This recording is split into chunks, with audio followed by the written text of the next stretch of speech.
திமுக தலைமையகமான அண்ணா அறிவாலயத்தில் நாடாளுமன்ற தேர்தல் ஒருங்கிணைப்பு குழு ஆலோசனை கூட்டத்தில் வேலூர், அரக்கோணம், விழுப்புரம், கள்ளக்குறிச்சி தொகுதிகளின் நிர்வாகிகள் பங்கேற்றனர். கடந்த மக்களவைத் தேர்தலின் போது குறைவான வாக்கு வித்தியாசத்தில் வேலூரில் வெற்றி பெற்றதை சுட்டிக்காட்டிய ஒருங்கிணைப்பு குழுவினர் இந்த முறை அதுபோல நிகழாமல் 2 லட்சம் வாக்குகள் வித்தியாசத்திலாவது நமது வேட்பாளரை வெற்றி பெற வைக்க வேண்டும் என மாவட்ட நிர்வாகிகளிடம் அறிவுறுத்தியுள்ளதாக கூறப்படுகிறது. கூட்டணி கட்சிக்கு தொகுதியை ஒதுக்க வேண்டாம் என நிர்வாகிகள் கேட்டுக்கொண்ட போதிலும் யாரை வேட்பாளராக நிறுத்தினாலும் அவர்களின் வெற்றியை உறுதி செய்ய உழைக்க வேண்டும் என அறிவுறுத்தப்பட்டதாக சொல்லப்படுகிறது.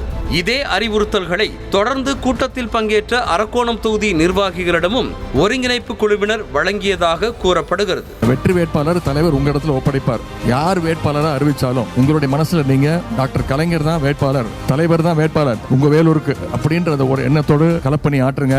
தொடர்ந்து கூட்டத்துக்கு ஆஜரான விழுப்புரம் மாவட்ட நிர்வாகிகளில் சிலர் எடுத்த எடுப்பிலேயே தற்போதைய விசிக எம்பி ரவிக்குமார் மீது அதிருப்தி தெரிவித்ததாக தகவல் வெளியாகியுள்ளது.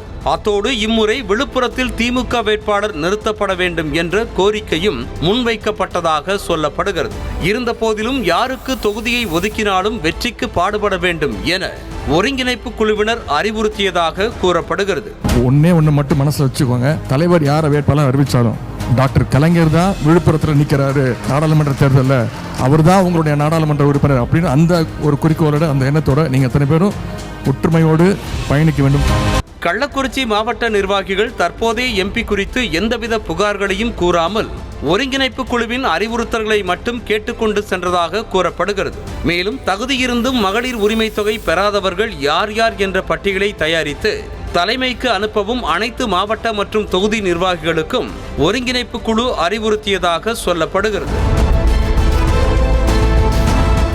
இது ஒருபுறம் இருக்க, வெள்ளிக்கிழமையன்று நடைபெற்ற விடுதலை சிறுத்தைகள் மாவட்ட செயலாளர்கள் கூட்டத்தில் திமுகவிடம் இந்த முறை 4 தொகுதிகளை, அதாவது 3 தனி தொகுதிகளும் 1 பொது தொகுதியையும் கேட்டு பெற வேண்டும் என திருமாவிடம் நிர்வாகிகள் வலியுறுத்தி உள்ளதாக தகவல் வெளியாகியுள்ளது. குறிப்பாக இந்த முறை ரவிக்குமாருக்கு பதிலாக வேறு யாருக்காவது வாய்ப்பளிக்க வேண்டும் எனவும் கோரிக்கை வைத்ததாக கூறப்படுகிறது. செய்திகளை உடனுக்குடனும் துல்லியமாகவும் தெரிந்து கொள்ள சப்ஸ்கிரைப் பண்ணுங்க.